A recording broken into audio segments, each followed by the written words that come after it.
Pas de repos pour Kylian Mbappé. Apparu visiblement très déçu à la suite de la défaite de la France face à l'Argentine en finale de la Coupe du Monde au Qatar, 3-3, tape 2, 4, l'attaquant star des Bleus avait déjà envie de revenir sur le terrain. Seulement 2 après que les Bleus ont posé le pied en France, Kylian Mbappé s'est présenté mercredi 21 décembre au camp des Loges pour reprendre l'entraînement avec son équipe du Paris Saint-Germain. Il n'y était pourtant pas obligé.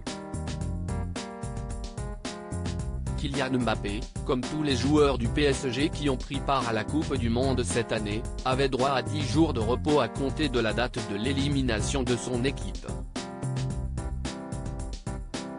L'attaquant français aurait donc pu attendre le 28 décembre pour retourner au centre d'entraînement. Selon les informations de nos confrères de l'équipe, le joueur a d'ores et déjà repris les séances et n'a pas prévu pour s'arrêter d'ici à la fin de l'année. Coupe du Monde 2022, qui sont les femmes des Bleus? Emmanuel Macron en a-t-il trop fait avec Kylian Mbappé? Le retour de Kylian Mbappé au centre d'entraînement du Paris Saint-Germain a d'ailleurs été immortalisé par les équipes du club de la capitale, qui a publié les images de l'arrivée de son prodige sur son compte Instagram.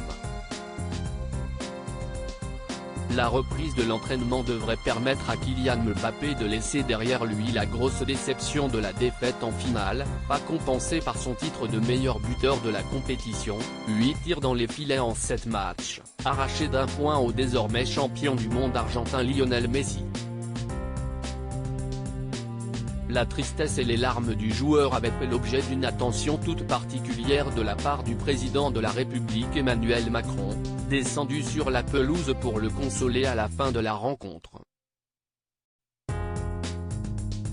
Une attitude jugée lourde et too much par les commentateurs sportifs et critiquée par les politiques des oppositions, mais aussi par certains au sein de son propre camp.